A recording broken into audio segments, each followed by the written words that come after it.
benvenuto in questo nuovo video. Oggi ragazzi iniziamo a parlare decisamente meglio di R200 Ring Light di Godos, dedicata a tutti i possessori di AD200 e D200 Pro. Ne parliamo meglio perché avevamo già iniziato questa chiacchierata ai primi di agosto, quando mi è arrivata questa nuova luce flash di Godos. Ti avevo fatto vedere il contenuto della scatola, gli accessori e come si installa. Ti ho caricato anche già un primo backstage di utilizzo proprio della R200 off camera con il Beauty Dish nativo. Ti lascio il link qui sopra se magari ti sei perso proprio questo video. Nel video di oggi invece, come avrai capito già dalle prime immagini, dalle prime foto con Andra, la utilizzo in camera e ti racconto la mia esperienza, ok? Per quanto riguarda altre esperienze di utilizzo off camera le vedremo più avanti. Continuiamo con il backstage. Dopo ovviamente tiriamo le somme, ti racconto alcune cose che non ti ho detto ovviamente nei video precedenti e la cosa più importante, come mi sono trovato.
Allora, a questo punto, dopo aver visto alcuni scatti che abbiamo fatto con la modella Andra, che ringraziamo tra l'altro e che rivedremo molto presto nel canale con nuovi progetti, voglio parlarti di questo flash utilizzato in camera. Cosa che voglio specificare, che è un'opinione personale, perché quando utilizziamo proprio questo genere di flash in camera abbiamo delle idee diverse, di modi di lavorare diversi, quindi la mia opinione potrebbe essere molto diversa dalla tua, e lo dico per il semplice motivo che il consiglio che ti do già da adesso è di provarlo, se hai ovviamente la possibilità, oppure lo ordini su Amazon, lo provi almeno una settimana e dopo casomai fai il reso.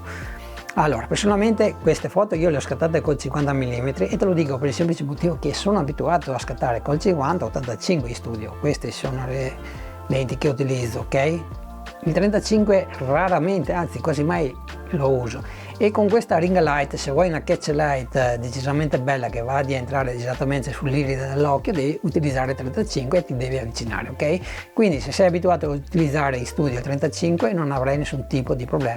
Voglio farti vedere una cosa decisamente interessante. Innanzitutto ovviamente hai già capito che questa è la parte frontale dell'R200, come vedi il diametro non è decisamente molto grande, quindi catch light solo sulla pupilla. Quindi detto questo, trasparente, abbiamo anche dei diffusori che possiamo collegare proprio direttamente alla ring light, abbiamo anche delle griglie, insomma ci sono vari accessori. Se li trovo su Amazon vi lascio il link in descrizione, io non li possiedo. Allora, ring light, al suo interno abbiamo anche dei LED molto utili, specialmente, anzi solamente in studio, perché all'aperto non vi serviranno praticamente a nulla, almeno che non fotografate di sera. Ha una potenza massima di 10 watt, ok? Per attivarlo basta ovviamente pigiare il tasto dedicato con la lampadina. Abbiamo 3 potenze e decidiamo quella che più ci serve, ok ragazzi? Temperatura fissa di 5006. Altra cosa molto importante che ho voluto dire proprio in questo video: se ordinate l'R200 dovete assolutamente fare l'update sul vostro D200 e D200 Pro, se no i LED non funzioneranno, ok? Quindi se avete la D200 Pro vi dico subito che potete farlo con il programma G3. G3 è disponibile anche per utenti Apple. Invece se avete flash a D200 dovete farlo con il G2, che è solamente per Windows, ok ragazzi? Questo purtroppo è un handicap, specialmente per il sottoscritto, dal momento che anch'io ho la D200 e però non ho sotto mano nessun PC con proprio questo sistema operativo. Per fare l'update semplicemente aprite il programma, collegate la porta USB tipo C che trovate proprio qui con la porta USB tipo A al vostro PC. Appena attivate ovviamente il programma, ovviamente lo lasciate spento e andate sulla cartella dove avete scaricato il firmware, date update e in 10 secondi avete fatto l'aggiornamento. Vediamo a questo punto ragazzi la qualità costruttiva di questo R200. E allora, innanzitutto piccola premessa che voglio sempre fare, almeno ogni tanto voglio ricordarlo a tutti i miei iscritti: recensioni. Questo esemplare me l'ha mandato la Godos. Non è un motivo valido perché io devo parlare sempre bene della Godos. Se c'è qualcosa che non va, state tranquilli che tutte le recensioni che vi porto vi dirò quello che non ho trovato ovviamente positivo, almeno per il mio punto di vista, ok ragazzi? Questo voglio sempre ricordarvelo. Non devo leccare il culo a nessuna azienda, quindi dovete avere fiducia almeno in me. Detto questo, partiamo dal prezzo, perché il prezzo a mio avviso è decisamente elevato. Attualmente l'ho visto a 3,20, 3,30 e dubito che prima di Natale scenda di prezzo, ok? Forse proprio a gennaio potrebbe scendere, se scenderà forse scenderà sotto i 300 euro, quindi se avete pazienza e avete bisogno proprio di questo flash, vedete un po' voi, ok ragazzi? Secondo me il prezzo ideale sarebbe stato 199 euro e li valeva tutti, però 300 euro, 330 è decisamente elevato. Ti dico in tutta onestà, non credo l'avrei comprato, anche perché non è una luce che utilizzo tantissimo, ok?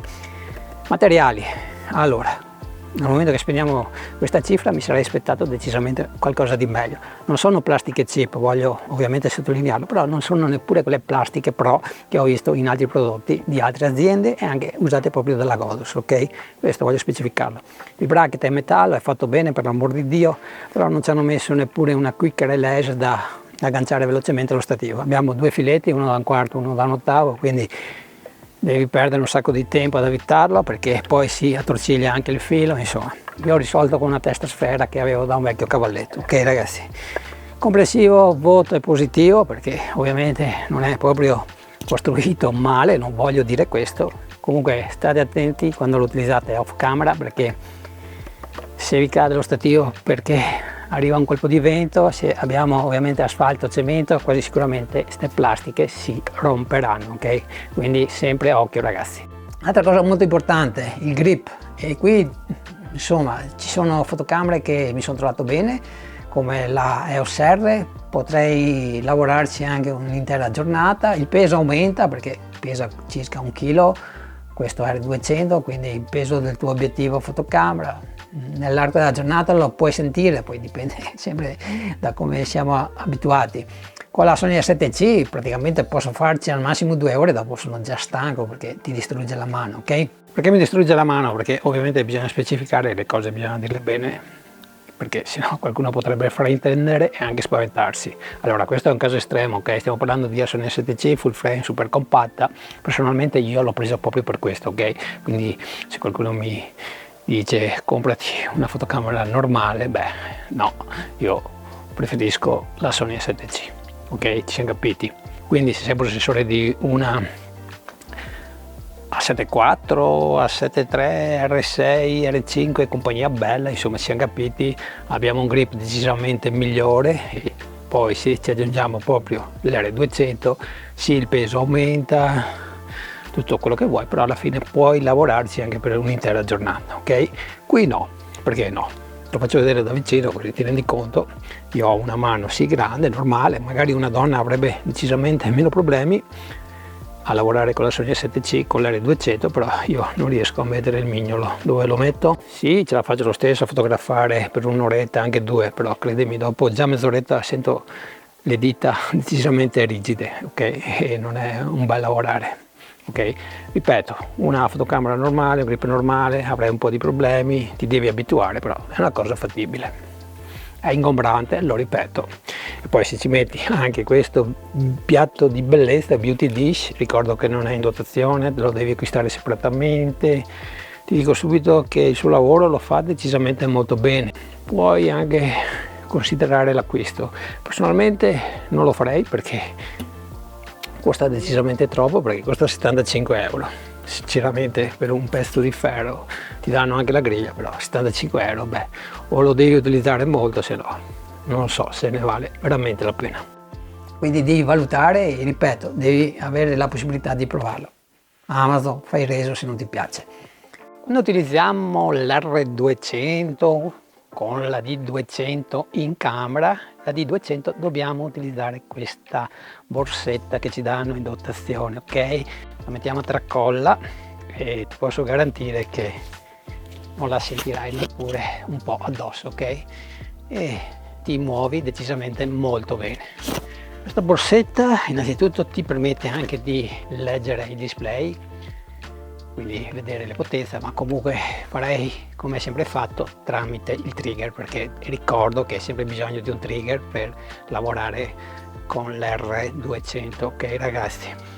Se magari sei un po' allergico alle tracolle, queste ci hanno fatto anche il passante per la cintura, ok? Con il velcro te lo agganci qui sotto, dopo vedi un po' te. Quando invece utilizzi l'R200 off camera, quindi lo agganci allo stativo, poi ovviamente con questa tracolla attaccarlo direttamente a un gancetto dello stativo. Io di solito però faccio così fa anche un po' da contrappeso, ok? Qui c'è lo stativo e anche se viene il colpo di vento che va giù tutto per terra, meno male la D200 si salva, ok? Dopo qui, visto le plastiche un po' delicate, beh, qua c'è un po' di rischio che si rompa. Quindi lo terrò perché ci sono due fattori che ho preso in considerazione che potrebbero farmi tornare utile questa luce. Per il resto è una luce che reputo decisamente ingombrante per il mio modo di lavorare. Però, come ti dicevo, la tengo per due semplici motivi. Può capitare, come mi è già successo quest'anno, di andare su una location privata dove ti lasciano fotografare, però non ti lasciano mettere lo stativo, quindi o hai l'assistente o scatti a luce naturale, ok? In questo caso utilizzo l'R200 in camera e sono a posto e porto a casa le foto. Abbiamo un risultato diverso, però abbiamo sempre una foto decisamente illuminata abbastanza bene. E l'altra situazione è quella che ti ho parlato proprio in questo video, dacci un occhio. Quando ho dovuto entrare in acqua non avevo l'assistente, il stativo in acqua ovviamente era pericoloso metterlo con il flash e lì avevo usato proprio il Godox V1. Sarebbe stato più utile proprio l'R200 perché avendo molta più potenza di un normale speed light e proprio utilizzando un 85 mm, quindi sei più lontano dalla modella, sarebbe stato molto più utile. Ok ragazzi, detto questo mi fermo qua per oggi. Continueremo a parlare di questo flash perché ho altre cose da raccontarvi, specialmente con l'utilizzo off camera.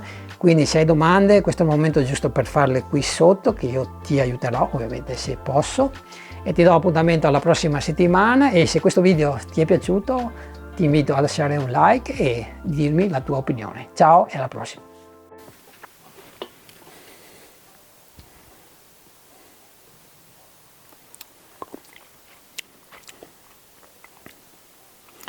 Perché mi distrugge la mano? Perché le cose non sono ben dette se non sono ben spiegate. Allora, no, due.